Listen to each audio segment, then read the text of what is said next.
funny YouTube videos, streamers shouting because they lost the game, or webtoon artists who inspire and entertain us with their comics. You know all those creators who make us laugh and enjoy ourselves. I invite small and big YouTubers, streamers or artists to join me and have a little chit chat about their experiences on their careers. Asking them questions you always wanted to know, and they sharing their own stories. Come on in, sit down, get a warm blanket, and let's have a look behind the creator. Millie, how are you doing? I'm alright. How's hanging? How's banging? Yeah. It's good. It's good. I hope you're doing well, because today we're gonna interview you and your channel. Can you maybe introduce yourself to the viewers who don't know anything about you? Okay, so I'm Millie. I go by MillieVA, Millster, you know, whatever. I do like comic dubs on YouTube and stuff. You might have seen them. Overwatch, My Hero Academia, that sort of thing. Hi. So the first big question is, when did it all start? When did you decide to start YouTube? Right. So I had like a small channel when this was like a couple years ago, and it never really got anywhere because I'd always been interested in sort of like media stuff. So I thought, you know, people were starting YouTube channels, why not do that? And then it never got anywhere, so I left it.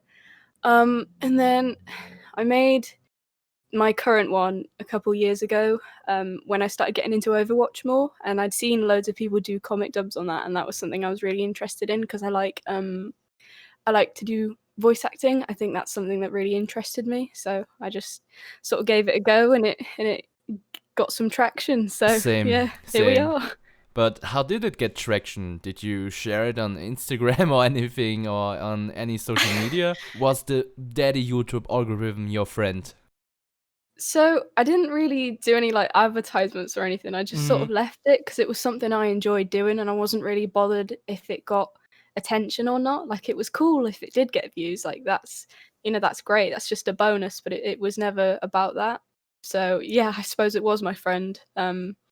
When, you know, I hit past 100 subscribers, I remember standing there looking at my phone and being like, whoa, made it. Big daddy YouTube. Coming to the next one. What are you doing right now, and what are your plans for the future? Right. I'm not really sure. Like, at the minute, it's a lot of like anime sort of related comic dubs because I like to watch that sometimes in my free time when I'm not, you know, when I'm bored, not got anything to do. So, I've tried to sort of like shift it from whatever I'm interested in at, you know, the time that I upload stuff. I'm trying to shift stuff into like Star Wars because that's something that I'm really interested in at the minute. But I'm gonna keep up with. I have to ask you, did you like the last Star Wars film? What, The Rise of Skywalker? Yeah, The Rise of Skywalker, that really controversial one. Oh god, I'm gonna get slated for this. I thought, yeah, it was alright. Yeah. It was what it was, you know. Yeah, it was I'm what just it gonna was. put it out there that, you know, I don't like how they killed spoilers. I don't like how they killed Ben off, but you know, it's whatever. It's not my choice. It was, you know, the music just felt a bit off, but it was alright movie. Were you a Star Wars fan before the movie came out, or did you just came in right now in the fandom? So, like, when I was younger, my dad had the box set of the original trilogy, and I wasn't really interested in it then, but, like, it's just sort of really come up the past couple, like, years, I'd say, yeah. I never used to be really fully into it, but, here we are. Now you're doing Star Wars comic dubs on YouTube. Yeah. Can you hear it? Can you hear it? Because, no, you can't. Because we are going into the question showdown. And this time, VA is gonna take the reins. Hello, yes. Alright, so, what is your favorite My Hero Academia ship? Oh god, Totodeko, probably. That's too Your favorite but your favorite European country? France? Your favorite out of My Hero Academia or Star Wars? Star Wars at the minute. Do you like YouTube in its current state? No. We'll leave that at that. Moving on. Dogs or cats? Cats. Your favorite flavor of ice cream? Cookie dough. Red or white wine? Red. Voice acting or YouTube? Voice acting. You only have one. Millie, you have to tell me. Why friends? I mean, friends? Why? Who likes that? I panicked. I like the French too, but I don't know. There are so It's many that charisma, other man. countries that are beautiful, like Austria, for example. I know. How did I know that would be your first thing? Just try shill it as quickly as possible. Come to the beautiful Alps. Okay, yeah? I wasn't sure whether or not I could say England because we're not really in the EU anymore. Yeah. Oh, yeah, totally. Oh. So, tell me, why France? The first answer is probably the most honest one, so why? Well, I've been to France a couple of times, so I guess it was just the closest answer I could think of. I just panicked. Do you speak French? I took it in secondary school, so I can speak it quite well, but not fantastically. Yeah, me neither. I had it like for 6 years in school, but I can't speak any of it. It's so hard. It's gone. It's all It's gone. gone. It's totally gone. Also, Millie, you have to tell me, why don't you like YouTube in the current state? Oh, right, okay.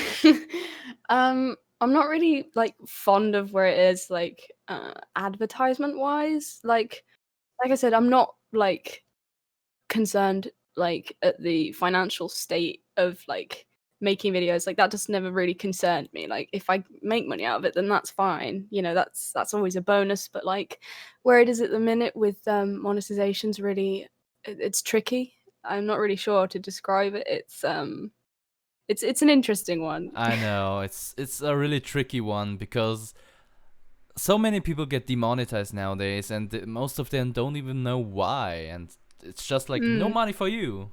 Sorry, I was just going to say, do you feel that, just as an idea that I just sort of came up with, do you feel as a creator it would be better for them to lean more so into sort of a Twitch approach and really go for more the fan support than looking for advertiser help and monetization through advertising?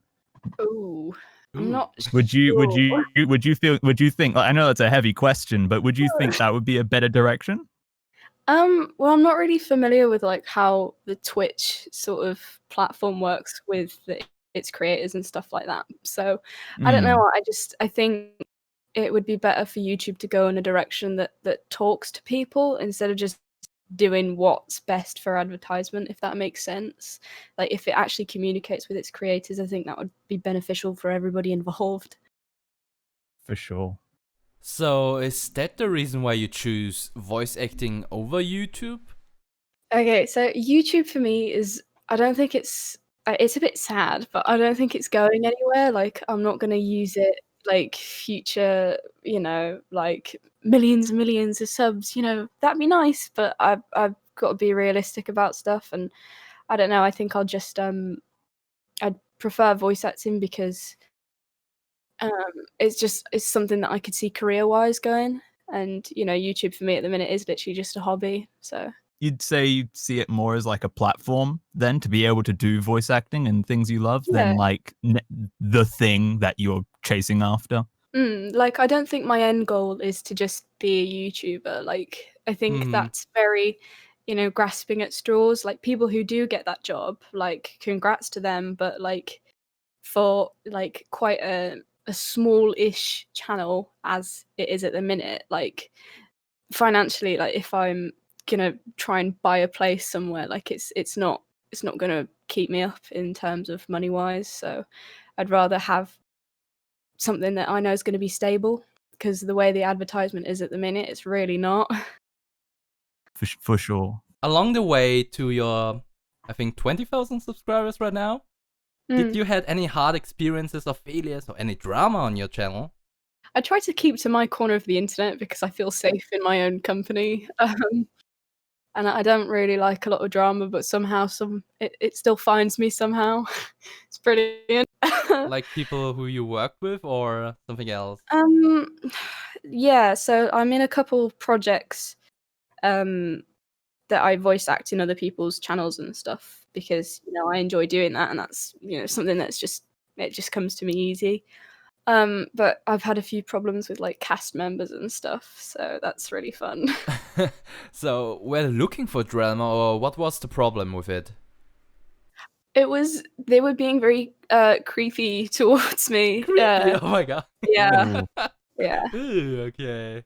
Totally get that. yeah. My thoughts exactly. So got out of that one quite quickly. Big yikes. Yeah. So we have another fun question for you, Pandaren. Yeah. So if you were a Boku no Hero Academia character, which quirk would you like to have? Oh god. You can either make up your own one, or you can select one from one of the pre-existing quirks from the show. Oh no. I really should have had time to think about this. This isn't in the lightning round. You can have some fun with this one. Think about it. Well, Tell us what you're thinking. Well, I like aspects of some of them, but I wouldn't like the cons that come with it. Like obviously things like Pros only. Yeah, Pros only. things like Hokagure, like her invisibility is cool, but like she's not wearing anything that's not practical. The invisible one. Yeah. But the freedom that comes with that. That's true. That is The true. And I like aspects of One for All Deku's at the minute. Like his full cowling's really cool. I think I'd like a high mobility one because that's just something that'd be really cool. Quite like a flashy quirk, but I'm not really sure what particularly it would be. Yeah, there are a lot of quirks that are really specific and unique. I would probably go with Todoroki's, like you can have fire and ice. You can do anything with that. Cook anything you like or make it cold. If you want can to freeze it, preserve it for as long as possible, and then cook it right up. On fire. I like how practical. So, one last question. Okay. If someone starts a YouTube channel, what would you recommend him? Oh, right. Okay. So, if it's something that you really want to do, go for it. Like, if that's something that you're really interested in, or, if it's going to turn into a platform that can help you get places, then absolutely do it.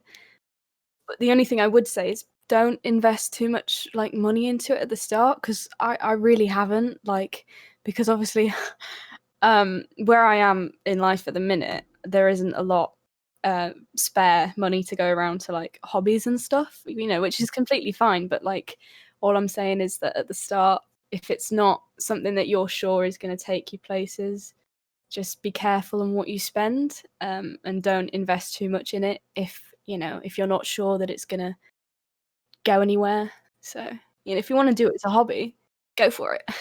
Yeah, that's a totally good point, because a lot of other YouTubers who I've interviewed don't even mention money at all.